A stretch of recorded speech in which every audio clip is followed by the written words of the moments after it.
Welcome to Fluent English. Today we are going to learn about the present perfect tense through a conversation between Sarah and Arjun.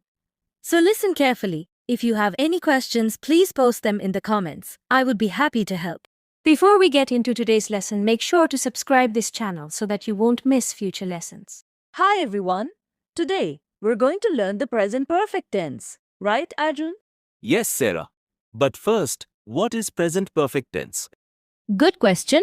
Present perfect tense connects the past with now. We use it to talk about actions that happened before now but are still important. Oh, like, I have finished my homework? My homework is done now. Exactly. The action happened before now and the result is important now. Let's look at the structure: subject plus have or has plus past participle. When do we use have and has? Great question. We use have with I, you, we, they. We use has with he, she, it. Can we try with examples? Sure. I have visited London. She has finished her lunch. They have played football. Okay. So, he has called me. Is that right? Perfect.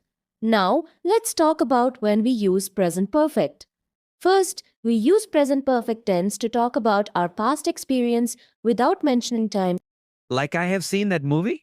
Yes. We don't say when, we just say it happened in life before. Second, we use present perfect tense to talk about immediate past, like I have completed my homework, which means I completed it just few minutes before from now. Oh, I understand it now. I always confused with sentences like I have arrived and I arrived. Now I can clearly differentiate it. If I say I have arrived, which means I arrived just now, right? Perfect. Use present perfect tense when you want to talk about your past experience or your actions without mentioning time. Okay, Sarah, I'm clear now. Good. And the third usage is with just, already, and yet. Like I have just eaten, or she has already left. Exactly. We should always use present perfect tense with these words. Okay, Sarah. Now I have understood the usage of present perfect tense, but I don't know whether I can use this correctly in a conversation. Don't worry, Arjun. Using tenses correctly in conversation can be tricky at first, but consistent practice will help you overcome this problem. So practice English speaking as much as possible.